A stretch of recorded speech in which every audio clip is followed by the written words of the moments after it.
Olá, queridos. Hoje no Bíblia Todo Dia, Isaías capítulos 16 a 18. Aqui tem uma mensagem central. De alguma forma, Deus está disciplinando o seu povo e Ele está usando outros povos para essa correção. Usou a Babilônia, ou melhor dizendo, vai usar a Babilônia ainda, está usando a Síria, usou por diversas vezes os filisteus, os sírios. Então, de alguma forma, Deus sempre usou outros povos para corrigir, para disciplinar, para trazer perto o Israel, o seu povo, a Deus. Mas Deus fala muito aqui também sobre que agora chega e vai vir então uma ira derramada, aonde seria a assolação completa e permaneceria apenas um remanescente. Isaías fala muito esse jargão que é como uma árvore cortada e mais tarde nasceria um broto, mas a árvore seria totalmente arrancada, cortada. Deus então está falando sobre essa disciplina dele para com o seu povo. Mas aqui nesses capítulos ele agora vai falar também da disciplina dele para com outros povos. Esses povos, se Deus corrige o seu povo, quanto mais aqueles que não o servem. Se Deus tem algo para prestar conta com aqueles que lhe servem, que lhe obedecem, que lhe amam de alguma forma, como Deus então vai fazer isso com aqueles que não fazem dessa forma, que não agem a esse respeito, observando as suas leis? E nessa época, lembre-se, a correção de Deus e a ira de Deus é derramada sobre o seu povo, porque o povo de Deus está afastado dele. E está fazendo conforme todos os povos vizinhos fazem com seus deuses, até mesmo queimando seus filhos em fogueira. E aí é por isso, e aqui no capítulo 16 então a 18 vai falar então sobre esse juízo de Deus, essa prestação de contas sobre o reino de Moabe, sobre o reino da Síria, Damasco, até mesmo sobre Efraim, que é povo de Deus, sobre o reino da Etiópia. Deus está explicando para esses povos, olha, não confiem nas suas próprias forças, não confie que tudo vai acabar bem para vocês, não confie que foi destruído um inimigo aqui, o outro lá, e vocês vão ficar em paz. Não, Deus está dizendo, não vai, vocês vão ser corrigidos e também a minha ira vai ser derramada sobre vocês e a prestação de contas vai ser com todo mundo. Isso é tão interessante porque na época aqui o império mais forte é o da Síria. E a Síria está conquistando todo mundo. E aí então vai vir uma profecia contra o rei da Síria e o rei da Síria vai virar em ruínas. E olha que interessante. E aí os filisteus, como diz ali no capítulo ainda número 14, no final do capítulo, opa, beleza, os nossos inimigos, os assírios mais fortes foram destruídos. E Deus diz para os filisteus, não. O que vai vir depois dele vai ser pior do que ele. Pior do que estava, vai ser mais forte ainda, que vai destruir completamente vocês. E aí o capítulo número 15, Deus vai dizer, olha, vocês os moabitas que são de uma relação sexual indevida de Ló, com a sua filha, que foram arquirrivais, inimigos do povo de Deus o tempo todo, vai vir assolação sobre vocês também, como diz ali no capítulo número 16, verso número 6, ouvimos da soberba de Moabe. Você entende por que a ira de Deus é derramada? Por um afastamento completo de Deus, por uma soberba, uma injustiça, por leis que são aprovadas que oprimem os mais fracos, por um desejo de nem aí com Deus, de um ateísmo completo, de um viver destruindo completamente relacionamentos, não se importando com o próximo, muito menos com Deus. Ouvimos da soberba de Moabe, da soberba exagerada, da sua arrogância, do seu orgulho e do seu furor. É uma soberba inútil. Cuidado, você é arrogante? Você é soberbo? Você é egoísta? Você pensa apenas em si? Essas coisas trazem a ira de Deus sobre nós. E é o que então Deus está dizendo no capítulo número 16, que vai ser derramada a ira de Deus sobre Moabe. No capítulo 17 vai ser derramada a ira de Deus sobre Damasco, sobre Efraim, sobre a Síria. Olha o que diz o verso número 1 e o verso número 3. Mensagem acerca de Damasco. Damasco será destruída e se tornará uma pilha de ruínas. Olha o verso 3. E a fortaleza de Efraim desaparecerá. O mesmo acontecerá ao reino de Damasco e ao restante da Síria. Quem era Damasco? Damasco era a capital da Síria. Serão como a glória dos israelitas, diz o Senhor dos Exércitos. Olha que coisa interessante. Deus está dizendo que vai trazer juízo sobre esses povos, os filisteus, os moabitas, o reino do norte de Israel, também o reino do sul de Judá, ainda que sobre o remanescente.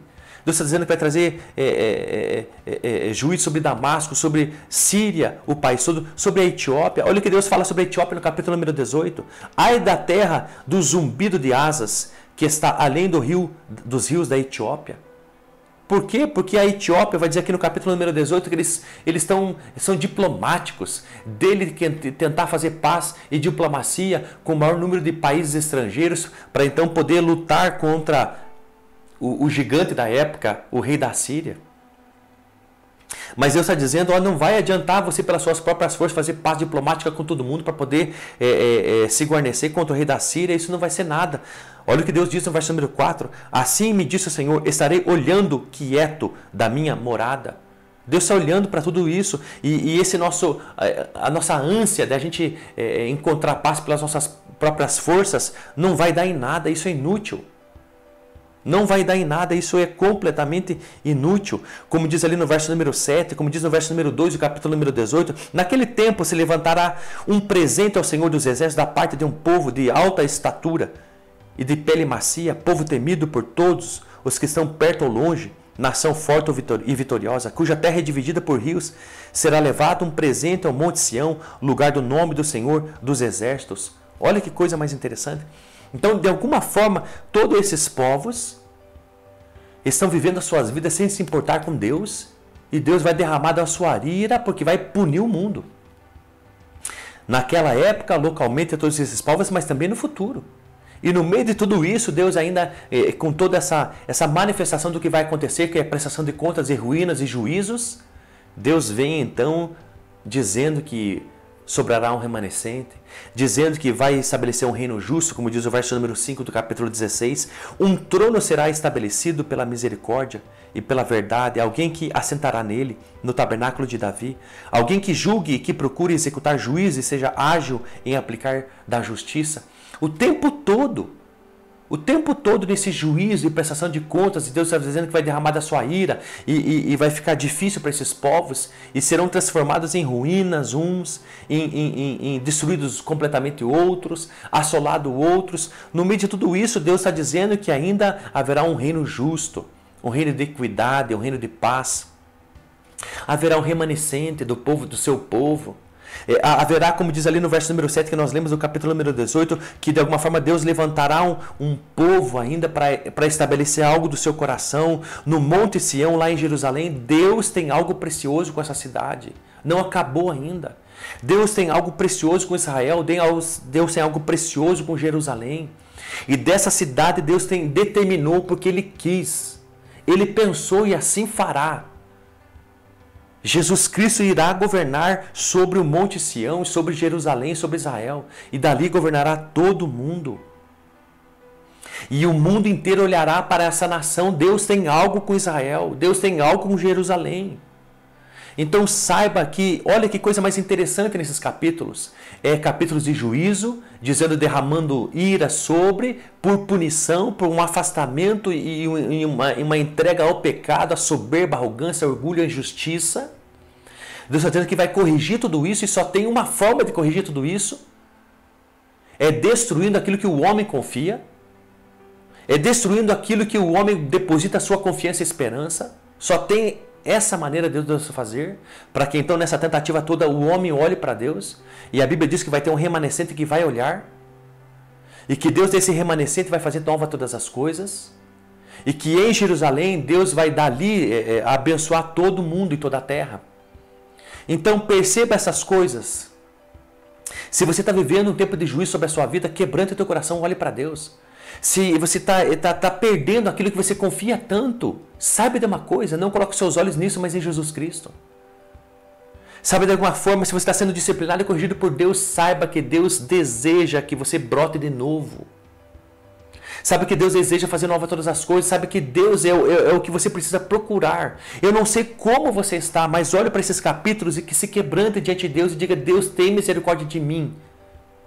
Deus, lide os meus pecados com misericórdia. Deus, que a tua bondade seja sobre a minha vida e traga-me paz.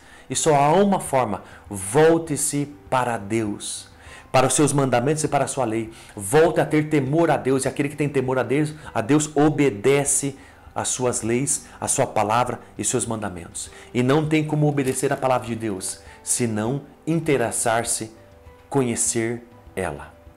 Deus te abençoe muito, em nome de Jesus.